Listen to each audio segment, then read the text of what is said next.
I got a job at Nintendo before I got my driver's license. They were like 15 minutes from my hometown, and they had a job being a game counselor. This is during the NES days, where the job was literally play a bunch of games, and when people get stuck, they call you. I was like, are you kidding me? That's awesome. And it paid pretty well for a guy in high school with no bills, right? What was the interview process like? It was a bunch of game questions. Yeah. They're like, are you really a gamer? Like, you know, it was like a bunch of Zelda questions, and like I think there was a Dragon Warrior one, and just a bunch of stuff like that. And I had played all the games, I totally nailed it. So I worked there for years. I was there for 2.5 years or so, up until right about the SNES came out. And then I bought a Super Famicom and was super excited about that. And I played ActRaiser, a Japanese version of ActRaiser, which was awesome, but I got stuck and I didn't know what to do. It was before the internet. So I found out that NX was right down the street from Nintendo. So I went to NX's office and I was like, hey, I got your Japanese game. I can't beat it. Like, I'm lost at this thing. Japanese guy, I was like, talk to this guy. It's this white guy, and I talked to him, and we became friends. And I was like, wow, I want to work here now. So I was a game counselor for them during the SNES years. After that, I think I went to art school and got a job at Lobotomy, which quickly turned into Boss Game Studios, doing N64 stuff. I did Twisted Edge and the Rally game, Rally World Champion, whatever it was, World Championship, Spider on PlayStation. And at that time, I randomly got to meet Tetsuya Mizuguchi, who was putting together a new team at Sega Japan in Tokyo. And I quickly put together a demo reel, and I appealed to him pretty hard to take me on at this new team in Japan at Sega, which was like a lifelong dream of mine because I love Sega, especially old school stuff.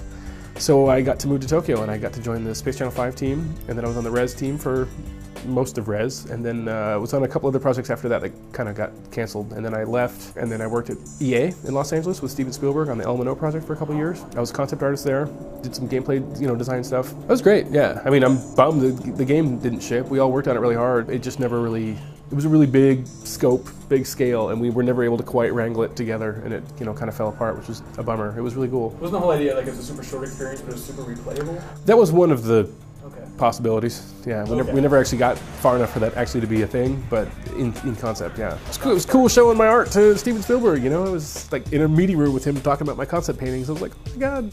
I've been playing games for decades. That guy has a photographic memory. Like his film knowledge, he's just like, oh, this reminds me of a scene in this 1945 classic, blah, blah, blah. Like this one shot, he's like, it's all upstairs. He knows it all. He's not just a smart guy, he's like, really smart. Like there's something going on there. He's just like this. He's throwing them out. He's, what if? I'm like, wow, dude, listen, this guy's intellect is just like, zzz. And then I left there, I went to Zombie in Seattle, was art director on Blacklight Tango Down, and then I started 17-bit.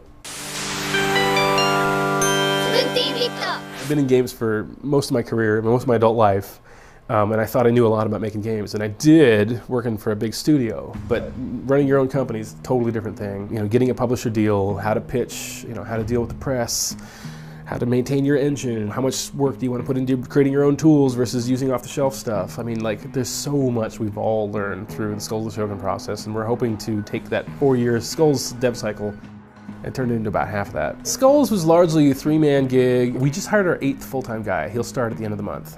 I think we're going to stay under 10, I think, full-time. We've got a couple contractors on the side we use for bits and pieces. It feels quite big after 3-man, after a 3-man operation, and this feels like a big operation. I mean, I've worked on teams as big as 60 people or something, but that's just a whole other. I mean, AAA stuff, those are real budgets. We're a tiny little scrappy thing. This is as big as I want to get for the kind of stuff we like to do. Buy Skulls of the Shogun. It's coming out this month on Steam. So there's 5 worlds in the original campaign. So we added a new world. So there's 4 more missions.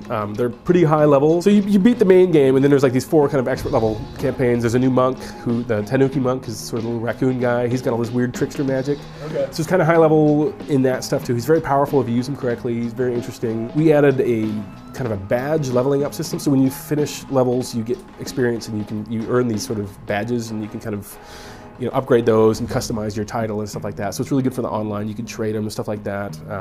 We've got Steam trading cards. One of the first games that has a Steam trading cards in it, which is, people are buying the cards for more than they're paying for the game right now. And we just did a bunch of tuning and balancing, and kind of got a bunch of feedback from people playing it over the last, since January it launched on Xbox and Windows 8. And so we've got a bunch of great feedback from that, and we've just been sort of tuning and polishing and really making this the ultimate edition of the game. Probably done with Skulls of the Shogun for now, yeah. There may be some mobile stuff in the future. We're just kind of slammed with the Steam stuff right now, and then, most of the core team is moving on to either onto their own things or, onto Galaxy. So But it's ready to take a break. Yeah, we've been on for over 4 years now, so definitely like got lots of other games I want to make.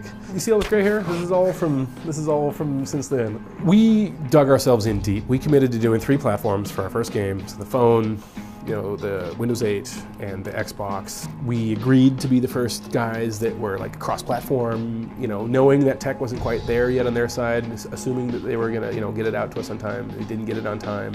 You know, they're not blameless, we're not blameless. You know, we had a tough time, but we've talked about it a bunch. We've all acknowledged, you know, what could have been done better and, you know, kind of how we overstretched a bit.